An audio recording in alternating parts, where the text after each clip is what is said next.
నమస్కారం. విజన్ టీవీకి స్వాగతం. ప్రధాన రోడ్లపైనే మురుగునీరు పారుతుండటంతో స్థానికులు, వాహనదారులు తీవ్ర ఇబ్బందులు పడుతున్నారు.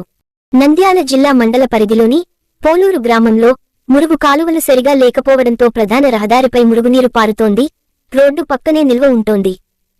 పోలూరు రహదారిపై మురుగునీరు నిల్వ ఉంటుండటంతో దోమల ప్రభావం వల్ల ప్రజలు సీజనల్ వ్యాధుల బారిన పడుతున్నారు. గ్రామ ప్రజలు అధికారులకు చెప్పిన కూడా అధికారులు పట్టించుకోవడం లేదని ఆగ్రహం వ్యక్తం చేశారు.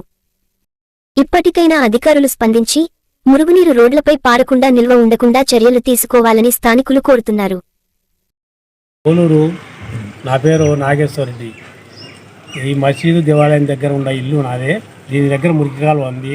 ఆ కాలువలో నీళ్లు పోవడంలే చర్చికి పోయేవాళ్ళు, మసీదుకి వచ్చేవాళ్ళు, పోయేవాళ్ళు అంతా దాని మీద దాటుతారు. కానీ ఎంతమందికి ఎవరికి చెప్పినా పట్టించుకోవడం లేదు. అంత ఇబ్బందిగా ఉంది మాకు. ఇంకా కొంచెం ముందుకు ఇంకొక కాలువ ఉంది, అడ్డకాలువ, దానికి కూడా అట్లా ఉంది పరిస్థితి. ఇవన్నీ చూసి చేయాలని అడుగుతున్నాం. ఇంతకుముందు ప్రెసిడెంట్కి చెప్పినాము, సెక్రటరీ గారికి చెప్పినాము. ఆ సెక్రటరీ సచివాలయంలో మీటింగ్ పెట్టి పోయి చెప్పినాము. వాళ్ళు వెళ్ళిపోయారు.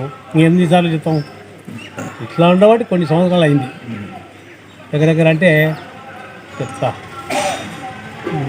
98 నుంచి అనుకోండి. ఈ పరిస్థితి 98 నుంచి మామూలుగా ఉన్నాయి. అందుకు రోడ్డు వేసింది, అది బాగా నీట్గా అయింది.